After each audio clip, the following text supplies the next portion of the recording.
de la lettre aux Romains, chapitre 12, versets 9 à 16. Que l'amour soit sincère. Fuyez le mal avec horreur, attachez-vous au bien. Que l'amour fraternel vous lie d'une mutuelle affection. Rivalisez d'estime réciproque, d'un zèle sans nonchalance, d'un esprit fervent, servez le Seigneur.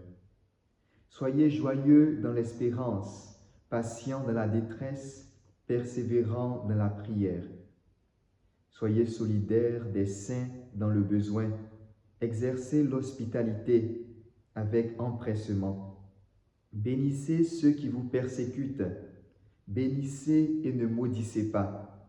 Réjouissez-vous avec ceux qui sont dans la joie, pleurez avec ceux qui pleurent. Soyez bien d'accord entre vous, n'ayez pas le goût des grandeurs, mais laissez-vous attirer par ce qui est humble. Frères et sœurs, vous savez, dans les lettres de Saint Paul, il y a toujours deux grandes parties. Il y a la première partie dans laquelle il parle des notions doctrinales, c'est-à-dire il parle de ce qui concerne directement le Seigneur, ce qui concerne Dieu, l'enseignement qu'on peut recevoir, de la compréhension qu'on peut avoir de Dieu. Et dans l'autre partie, c'est la partie qui touche aux choses plus pratiques. La deuxième partie est la partie qui touche aux vertus qu'on doit pratiquer, au bien qu'on doit faire. Et dans ce qu'on vient de lire, ce passage du chapitre 12, justement, parle de cette deuxième partie, donc des choses pratiques à faire.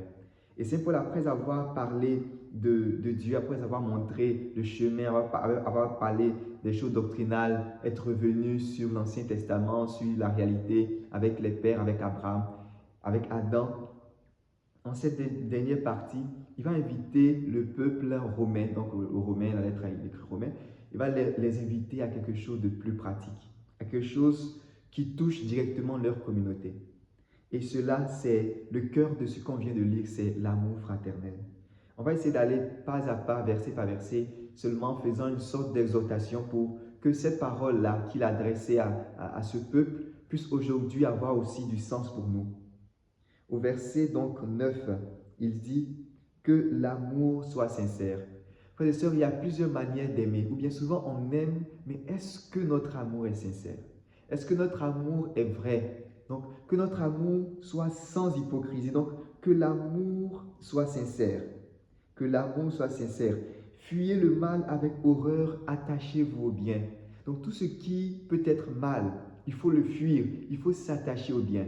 Il ne faut pas rester là à discuter avec le mal, à discuter avec la tentation, à discuter avec le péché, mais il faut fuir le mal et s'attacher au bien. Que l'amour fraternel vous lie d'une mutuelle affection, rivaliser d'estime réciproque. C'est belle cette expression, rivaliser d'estime réciproque. Que vous puissiez avoir tellement d'estime pour l'autre, que ça soit comme une sorte de rivalité.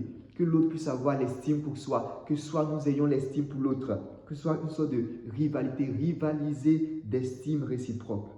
D'un zèle sans nonchalance, d'un esprit fervent, servez le Seigneur. Donc, servez le Seigneur sans paresse, mais avec zèle. Que le bien soit fait avec empressement, que le bien soit fait avec zèle. Que tout ce qu'on peut désirer de faire pour le Seigneur, qu'on le fasse toujours avec zèle, avec empressement. D'un zèle sans nonchalance, d'un esprit fervent, servez le Seigneur.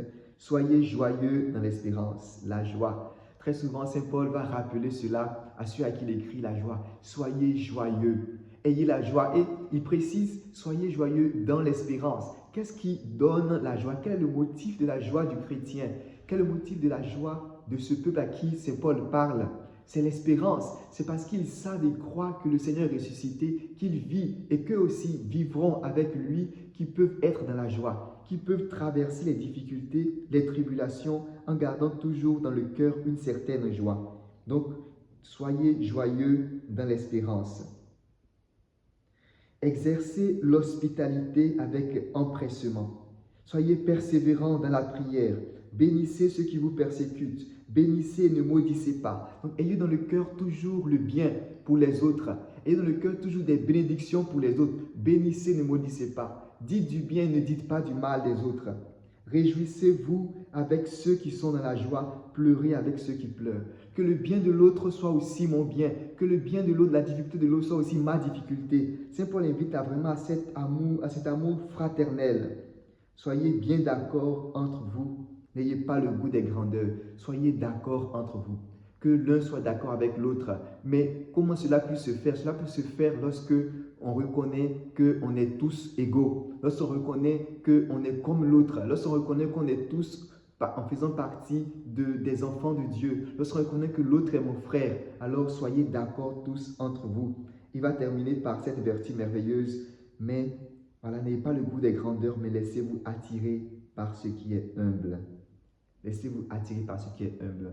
Vous savez, tous les maîtres spirituels, Sainte Thérèse d'Avila, Saint Jean de la Croix, Saint François d'Assise, ils sont tous d'accord sur une chose, c'est que le chemin qui mène à la perfection commence par l'humilité. Le chemin qui mène au ciel, qui mène à la réalisation de l'union avec Dieu, de notre, disons, transformation en Dieu, de l'union, de l'amitié, de l'intimité avec le Seigneur, commence par l'humilité. Il faut reconnaître que tout nous vient de Dieu, c'est ça l'humilité. Reconnaître que tout ce que j'ai est don de Dieu. Reconnaître que l'autre qui est près de moi est mon frère. Ne pas penser que je suis plus que lui ou meilleur que lui, mais accepter chacun selon le don qu'il a reçu. Accepter que je suis une part du corps du Christ. Accepter que je suis seulement un membre, que je ne suis pas tout, que l'autre peut me compléter, que je peux compléter l'autre. Et savoir que tout ce qu'on a vient de Dieu, l'humilité.